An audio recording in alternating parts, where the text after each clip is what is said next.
Good to have you with us on this Monday edition of Ed Schultz News and Commentary.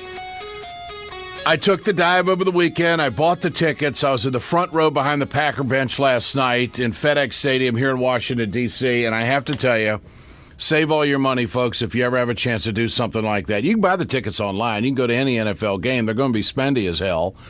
But since my wife and I had moved to Washington, I thought, well, we've got to have a welcoming gift to ourselves.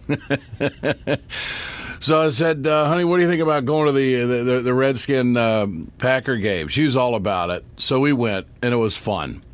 It was just a blast. You know what? Aaron Rodgers, you hear a lot about him as quarterback of the Packers, the stellar career that he's in the middle of. He's 32 years old. He certainly has at least 3 or 4 more years left, maybe more. The fact is that the quarterback is so important in the NFL. If the Vikings had Aaron Rodgers at quarterback yesterday, they wouldn't have to worry about whether they're going to make a field goal or not. If the Redskins had Aaron Rodgers at quarterback, they would have won yesterday. Redskins are a good football team. They just don't have a guy that executes at the level and the consistency that Aaron Rodgers does. I mean, the quarterback is so horribly important in the scheme of things with every NFL team. And it was really interesting to watch the Packers operate yesterday. They got down 11-0, came back, took the lead at halftime at 17-11, then really outscored them and finished it out at 35-18. And it was a hell of a game. It was a lot of fun. Now, of course, the Pack goes to Arizona. I don't think that's going to be easy for Arizona. You can look at it however you want, but to win an NFL playoff game on the road is not an easy thing to do. So we put some pictures out on our Facebook yesterday, sitting in the front row. We came across Senator Heidi Heitkamp of North Dakota and Tammy Baldwin of Wisconsin. They were walking in front of us down by the team, and they were coming up to their seats and whatnot. So we had a nice BS session with them. And so we put these pictures on Facebook, and everybody said, Ed, I just can't believe you're a Packer fan. Well, I am. I like the Vikings, too. The Vikings are okay, But I like the way the Pack plays. I think they play hard. I think they'd be in a lot different position if Jordy Nelson hadn't gotten hurt. But I like the way they play the game. And so that's my team. Doesn't have anything to do with our connection to Madison, Wisconsin and the protests of 2010 or whenever they were. No, there's a lot of great people in the state, but I just like the way they play the game. All right, now, football and politics do mix, by the way. So we're sitting in the front row, and of course where we were is where a lot of Packer fans were. We start talking. And, who are you? What do you do? Blah, blah, blah. Where are you from? Menominee, Wisconsin. Yeah. Okay, all good. What are you doing here in Minnesota? Well, you know how the conversation goes. I said, what about Bernie? What about Hillary? What are you thinking in Wisconsin? Feingold going to win? What's going on? And, oh, man, were they juiced. They wanted to talk it over. And it's very clear that there is a sense across the country, despite all the fundraising, despite all the boots on the ground and the teams that Bernie has got in Iowa, there are a number of progressives, I believe, across the country who just aren't sure whether Bernie can run the table. They like him. They like his issues. They like what he's doing. They don't dislike Hillary. And they're seeing how this thing plays out. And these folks were non-committal as to who they were going to support. But they all to a T said, well, Bernie, I don't know. Can he win? So this, I think, is the hurdle.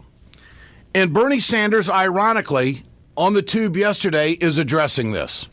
Well, for a start, I would urge those voters all over this country, take a look at recent polls in which Bernie Sanders is matched with Republican candidates, Trump on down.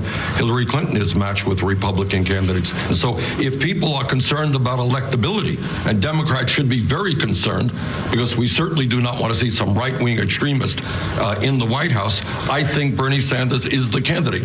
And Bernie's hitting us on the campaign trail over the weekend in Toledo, Iowa. My opponent, Secretary Clinton, has basically raised an issue in recent days.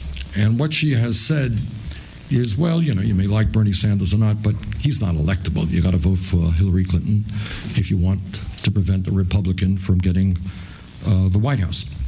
So let me respond to that in this way. The last national poll that I saw, it was done by a group called Quinnipiac, which is a fairly reliable pollster, had us defeating Donald Trump by 13 points, almost double of what Hillary Clinton was defeating him by.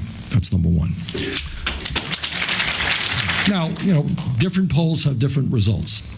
But generally speaking, against the leading Republicans, more often than not, we do better than Hillary Clinton does. So if you want to make sure we don't have some right-wing extremist in the White House, I think I'm looking at the candidate. You're looking at the candidate who can do that. So does it matter? Does it matter who gets the nomination?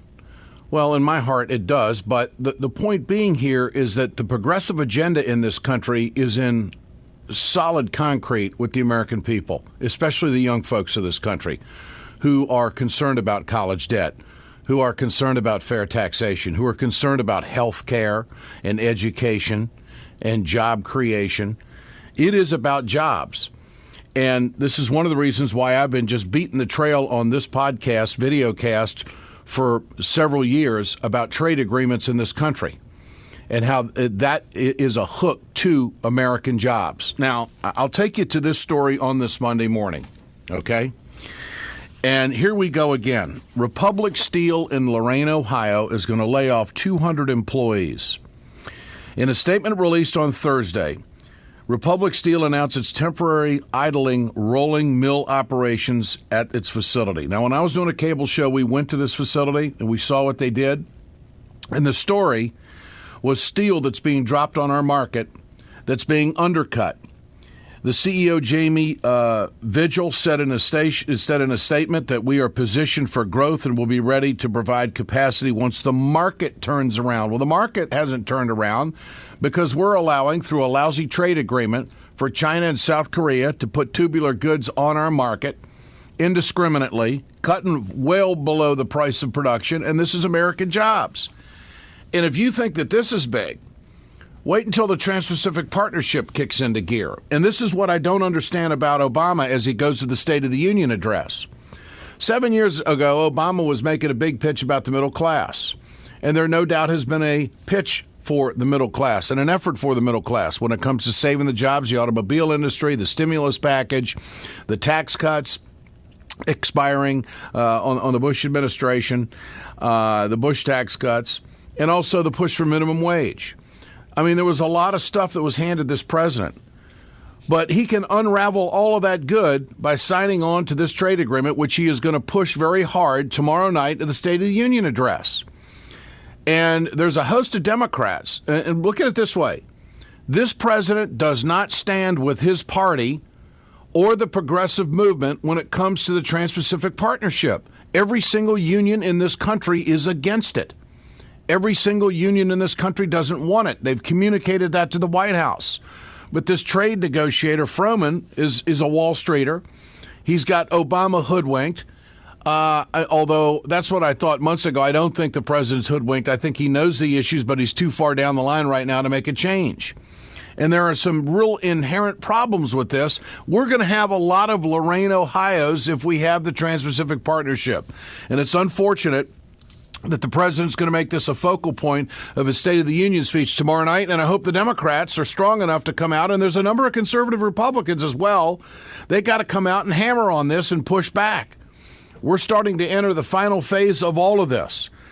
And so those are just some of the things as we go into this week of what I think is going to capture the news. For more on this, let's turn to United Steelworkers International President Leo Gerard. Mr. Gerard, good to have you with us. Good to be with you, Ed. We're going to start on a real positive note here. Steelers, I'll tell you what, they were kissing their plastic Jesus, weren't they? Here's the deal. We had at least 20 seconds to go, and Big Ben would have moved the ball at least one or two more times, so we were going to win this no matter what happened. Yeah. And well, I'll tell you what, that was a disgrace, that performance at the end of the game. And Boomer Esiason said it right. He was embarrassed to have been a Cincinnati Bengal. I mean, that was just terrible. Yeah. It's been kind of a helter-skelter season for the Steelers, hasn't it? Yeah, we've had some serious injuries. Yeah.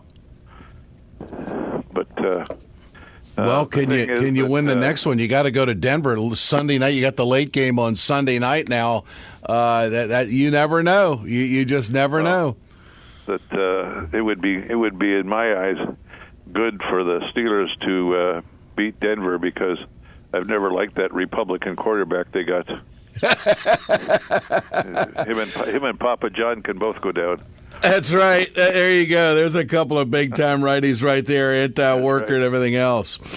Mr. Gerard, we're going to get the State of the Union tomorrow night. The president's going to push a Trans-Pacific Partnership, and I'm pulling out a story this morning in Lorain, Ohio, where 200 workers are going to be laid off because of market conditions, a story you and I have talked about quite a bit. But this is a tip of the iceberg. This is a microcosm of what we're going to be facing. Under bad trade agreements, we've seen the dumping of product on our market because there's not enough fair protections and market economics for American workers.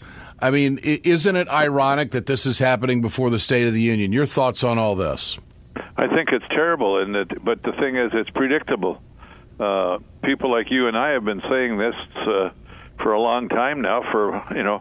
I've taken a position that is, I think, I shouldn't say I have, because it's been a position that our whole International Executive Board has taken, and that is, show us a trade deal that we've negotiated that has led to net job increases and upward pressure on wages, and we'll support it. There hasn't been one. And what's happening now is that China has publicly announced that, again, that it's going to reduce its currency. It's got to get itself out of its mess of its domestic overcapacity by exporting. And just last week, a story came out where the Chinese government was rounding up union activists that were activists trying to create an independent labor movement in some of these workplaces. And they've been rounding them up and either interrogating them or putting them in jail. So what's happening in Lorain, Ohio, is a function of Chinese domestic overcapacity, Asian domestic overcapacity, finding an easy way to dump it on our markets. Plus, to be fair, that there's a downturn in construction, and there's a downturn in the energy sector, which again creates opportunity for more dumping. So how do we can reverse this by defeating the Trans-Pacific Partnership. And I think that there is a strong enough effort right now and a good knowledge base within our lawmakers that this could happen. You agree? I agree, and I think that one of the things that we need to do, we mean collectively those of us that understand the long-term and short-term repercussions of this trade deal, we need to aggressively go in and do membership education of the members of Congress and the Senate. And the writing is on the wall. And you know, Ed, you can take any part of what's in the trade agreement and the next parts of what's not in it. We've got nothing about currency. Well, when the Chinese announced they're going to reduce their currency, now they've said by upwards of 10%. That's a 10% subsidy of everything they want to ship to America. When we look at the existing language of the Trans-Pacific Partnership on rules of origin, 45%, I give them the benefit of the doubt because it says 30 to 45. So if you do 45% has to come from, quote, a TPP country. That includes Vietnam, Malaysia, where they've got child labor, Vietnam, where they've also been arresting and interrogating union activists, and Brunei. I don't know how many people noticed that the Sultan of Brunei last fall, of just before Christmas, banned any Christmas celebrations because it was an affront to Islam. Well, where are the Republicans going to show now whether they believe and what their position is on that? You know, that, Is this the president's last big pitch, State of the Union for Trans-Pacific Partnership? What do you think? I think it's his last public pitch, but I don't think it's going to be his last pitch. I know that he's gotten members of his cabinet and he's gotten others to go out on the stump and stump for it. And in many cases, they're having to confront the reality of the people that will attend their so-called meetings are people from the multinational business community. Now, we've also seen just in the recent weeks where Ford is aggressively coming out against the Trans-Pacific Partnership. We've seen where the titanium manufacturers that make titanium, and titanium is important to the military industry, that they have come out against the TPP. So there are some businesses now that have come out against the TPP, and I think there's probably going to be others. And I think last week when the Chamber of Commerce came out and the Manufacturers Association, which I'll never understand, came out in favor of it, it was just an attempt for them to get it back into the news cycle in a positive light before the State of the Union. But the facts continue to mount against this for American workers. And we got to see light at the end of the tunnel. I mean, our lawmakers, in fact, the only thing that can stop this now is American lawmakers. There's a misconception about the American Chamber of Commerce. The American Chamber of Commerce, so this is for me a lot of frustration. They don't represent the small and medium-sized manufacturers who want to make things in America. Mm-hmm. The Chamber of Commerce represents global multinationals. That's where their bread and butter is. And these small, sort of regional mom-and-pop manufacturers, they get left behind. They don't get any consideration from the Chamber of Commerce. Mm-hmm. And there's the Business Council, and the Sustainable Business Council has almost 200,000 members, and we're trying to encourage them to come out against the TPP because they're basically against it.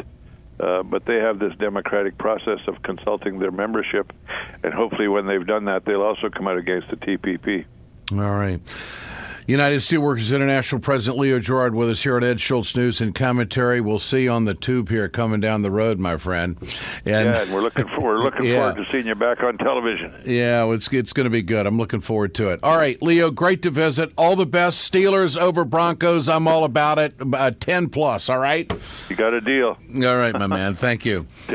This is Ed Schultz News and Commentary, brought to you by Communication Workers of America, Alliance for American Manufacturing, BioGreen Clean, to the iSave team. Now this.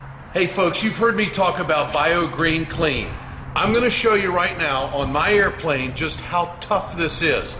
I want you to keep in mind, chemical-free, 100% plant-derived, biodegradable. It is the safest cleaner that you can get, and it's the most effective. Go to our website, wegoted.com, or go to biogreenclean.com, www.biogreenclean, and order today. It's time to continue our conversation about mechanical insulation. Mechanical insulation is for the piping systems in our nation's commercial and industrial facilities. Facility owners are burning up billions of dollars through the lack of mechanical insulation on these piping systems. Call the iSave team. Insulation saves America valuable energy, and this team of energy conservation specialists is shovel-ready to save you money. Visit iSaveTeam.org to have a specialist give your plant an energy audit. We perpetuate a culture of crime all the way from Wall Street right down to the main street in our hometowns. It's worse than it has been since FDR took control of the problem and said we can't count on industry taking care of the American labor. They probably have already engaged into some type of criminal cover-up, and the law prohibits the government from even doing anything about it. Catch America's lawyer Mike Papantonio on YouTube at youtube.com/GoLeftTV.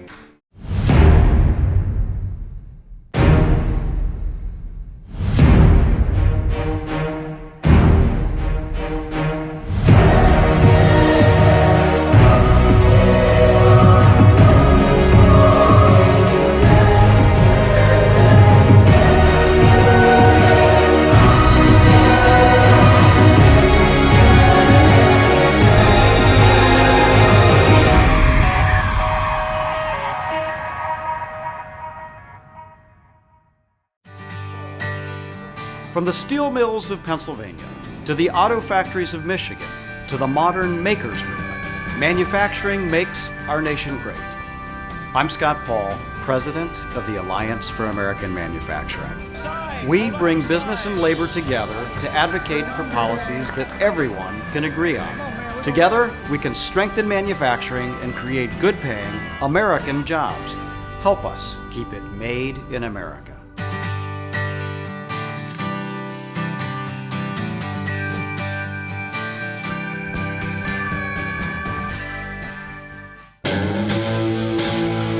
This Monday edition of Ed Schultz News and Commentaries brought to you by Communication Workers of America, Alliance for American Manufacturing, Bio Green Clean, and the iSave team.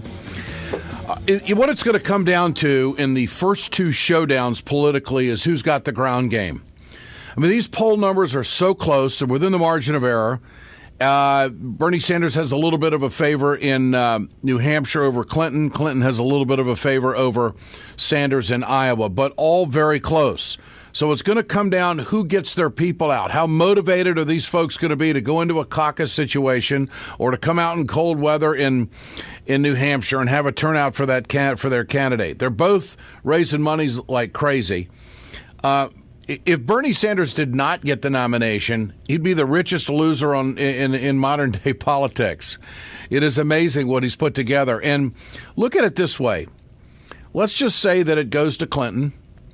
Where does this leave Bernie Sanders in the Senate? He has upped his stock. There used to be a time when Bernie Sanders would co-sponsor a bill or author a bill and everybody would run for the hills because he was labeled a socialist. In return, he is now a hit.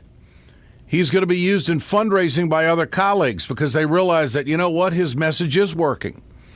Hillary Clinton, no doubt a political icon, and she has a heck of a machine. But the fact is that who's going to come out and do what in Iowa and New Hampshire to set the tone of this race? For more on this, John Nichols, Washington correspondent of The Nation. John, good to have you with us. Ed, it's great to be with you.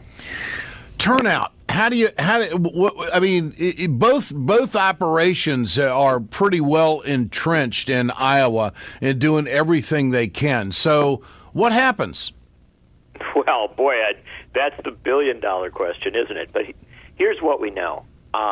There's a lot of evidence over the last few days that the month of December and early January, it turned out to be a pretty good time for Bernie Sanders in Iowa. A lot of evidence that, he fell down in the polls. He was far behind Hillary Clinton in most of the polling in, November into early December. Now the polling seems to be suggesting that he is pulling even. And here's what's important to understand about that. As you just suggested, there's no way to accurately poll the Iowa caucuses because of a couple realities. Number one, they are long. It's not just walking in and checking a box and walking out of No, they're a process, yep. And you cannot do it in advance. You can't send in your absentee caucus vote. And so you got to go out there on a very cold, potentially very cold winter night, and factors like weather and all sorts of other things come into play. What we do know is this. There are Iowa caucus goers who are going to show up no matter what. The kind of core. People have been doing it since the 1970s. A lot of those people know Hillary Clinton quite well. And so it's fair to suggest that she begins with some significant advantages rooted in long experience, personal connection.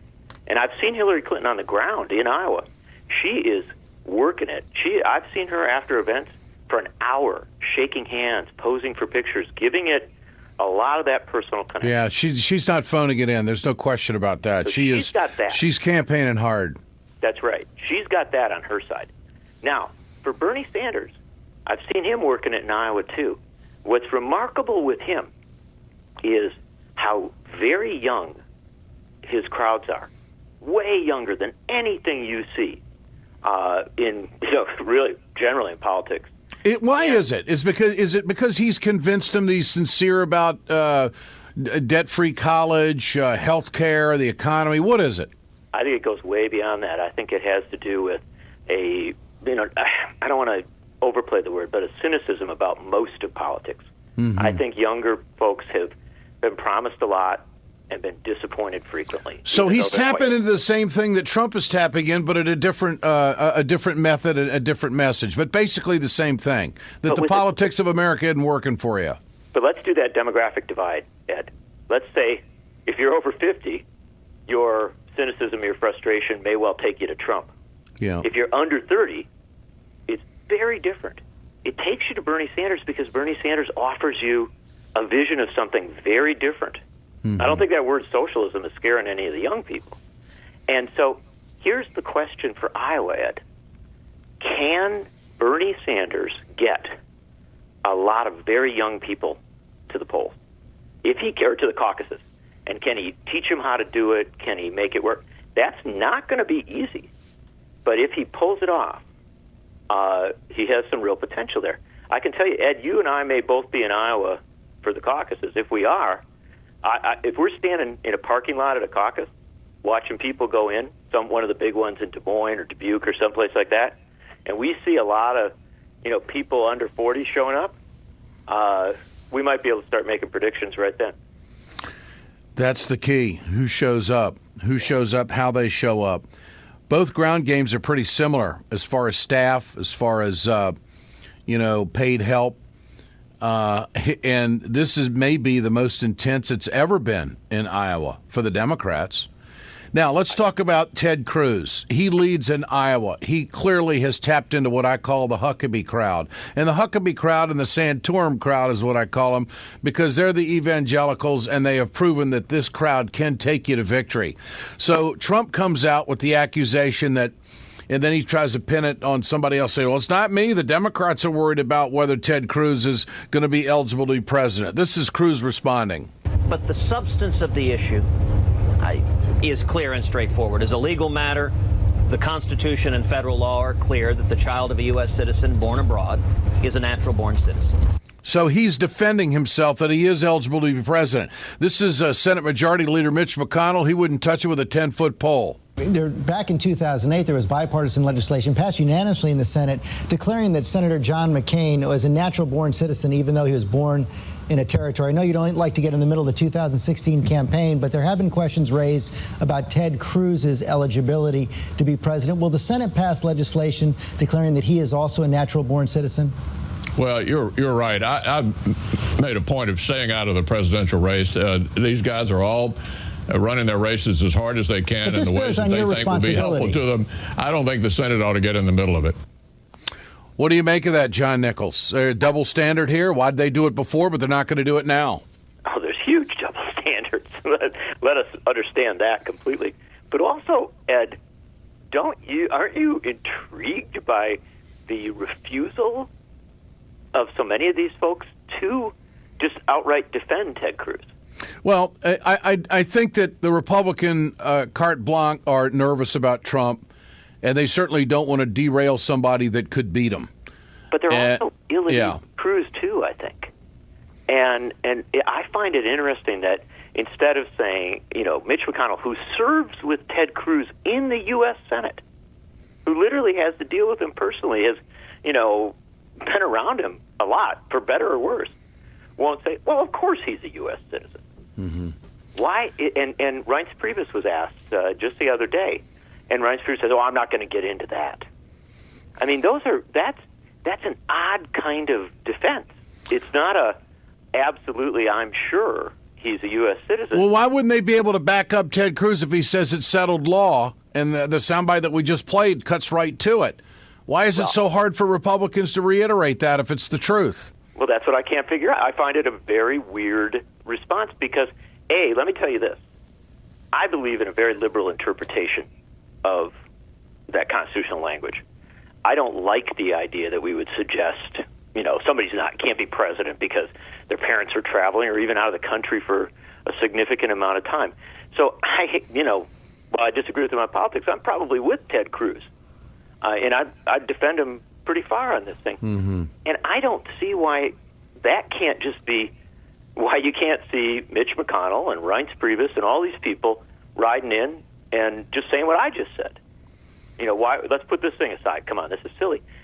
What I sense is that there's a lot of the Republican establishment that fears Trump, and they fear Cruz as much or more because this is an incredibly volatile, incredibly difficult, but incredibly disciplined person who might be their nominee, but who, A, as with Trump, they would probably have very little control over, and B, could well blow the whole thing up. Final point I want to make with John Nichols, Washington correspondent of The Nation, with us here on Ed Schultz News and Commentary. Is the campaign of Jeb Bush entering into the arena of embarrassment? I mean, he can't make news. He's not drawing any crowds. He's got a boatload of money. I don't know where it came from, but the fact of the matter is that he is at 5% every single poll. What do you make of it? Well, this is the difficulty of our billion-dollar politics now. You have essentially the equivalent of investors. You go out a year or two before a campaign and then throughout it, and you convince people to keep giving you tons of money. You can't drop out, right? I mean, Bush is in this terrible position where he's got all these resources. He's got people that have been very committed to him, but he hasn't been able to get traction. And here's the final stage of Bush, as best I can see it. If you look at the polls in New Hampshire, not in Iowa, but in New Hampshire, you see that Bush, Christie, Kasich, maybe some of Rubio, I mean, you add all those numbers together, and you've got an establishment total that is substantially larger, or at least equal to Trump's numbers. Mm-hmm. And so I think they go on in the fantasy that somehow at the last minute they can pull all these strings together. But that would require, you understand what that would require? It would require people like Chris Christie to overcome their egos. And I just don't think, I don't see that collapsing into a mainstream establishment alternative. Yeah. So Bush, spends his money, but just doesn't get any traction. John Nichols, always great to visit. Keep on the trail, my friend. Thanks so much. Thank you, Ed. Washington correspondent of The Nation magazine, John Nichols, with us here on Ed Schultz News and Commentary. Communication Workers of America, Alliance for American Manufacturing, BioGreen Clean, and the iSave team bring you this production. We're back tomorrow.